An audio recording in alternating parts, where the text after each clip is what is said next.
നല്ല രുചികരമായ ചമ്മന്തിപ്പൊടി ഉണ്ടാക്കാനായിട്ട് 1 ഗ്ലാസ് ഉഴുന്നും 1 ഗ്ലാസ് കടലപ്പരിപ്പും ഒരു ചീനച്ചട്ടിയിലിട്ട് നന്നായിട്ട് വറുക്കുക. ഇത് കരിയാതെ നല്ല ലൈറ്റ് ബ്രൗൺ നിറത്തിൽ വറുത്തെടുക്കണം.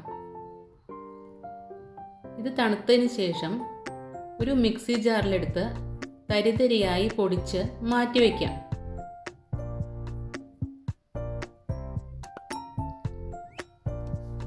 ഇനി 3 കൊട്ടത്തേങ്ങയാണ് എടുത്തിരിക്കുന്നത്. ഇതും വെള്ളം വറ്റിയ തേങ്ങയാണ്. ഇതുപോലെ അരിഞ്ഞെടുക്കുക. എന്നിട്ട് മിക്സി ജാറിൽ ഈ കഷ്ണങ്ങളെല്ലാം ഇട്ട് പൊടിച്ചെടുക്കാം.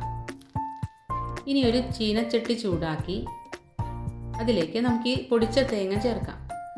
ഇതിലേക്ക് 1 ഗ്ലാസ് മല്ലി ചേർക്കുക. ഇനി 10-15 ഉണക്കമുളക് എല്ലാം കൂടെ ഇട്ടിട്ട് നന്നായിട്ട് വറുത്തെടുക്കുക. ഇത് വളരെ ശ്രദ്ധിച്ച് കരിയാതെ വറുത്തെടുക്കണം. പകുതി പരുവമാവുമ്പോൾ ഇതിലേക്ക് മഞ്ഞൾ പൊടിയും ധാരാളം കറിവേപ്പിലയും ചേർക്കുക. ഞാൻ ഏകദേശം 2 ഗ്ലാസോളം നല്ല വൃത്തിയാക്കി കറിവേപ്പിലയാണ് ചേർത്തിരിക്കുന്നത്.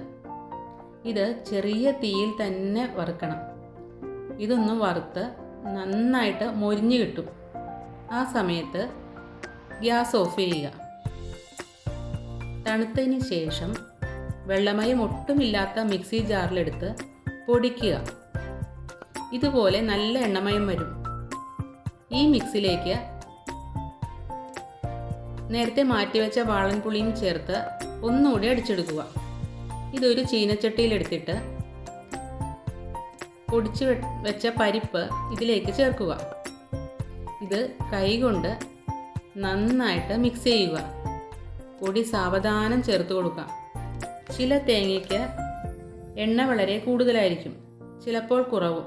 അപ്പോൾ അത് നോക്കിയിട്ട് നന്നായിട്ട് കുറേശ്ശെ ഇട്ട് യോജിപ്പിച്ചെടുക്കുക.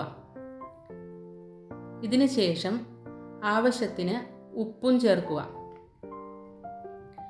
ഈ സമയത്ത് നമുക്ക് എരിവോ ഉപ്പോ ടേസ്റ്റ് ചെയ്തിട്ട് ആവശ്യമെങ്കിൽ ചേർക്കാം.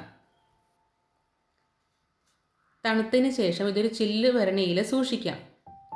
ഈ വീഡിയോ ഇഷ്ടമായാൽ ലൈക്കും ഷെയറും ചെയ്യുക. ഇതുവരെ സബ്സ്ക്രൈബ് ചെയ്യാത്തവർ സബ്സ്ക്രൈബ് ചെയ്യാൻ മറക്കല്ലേ.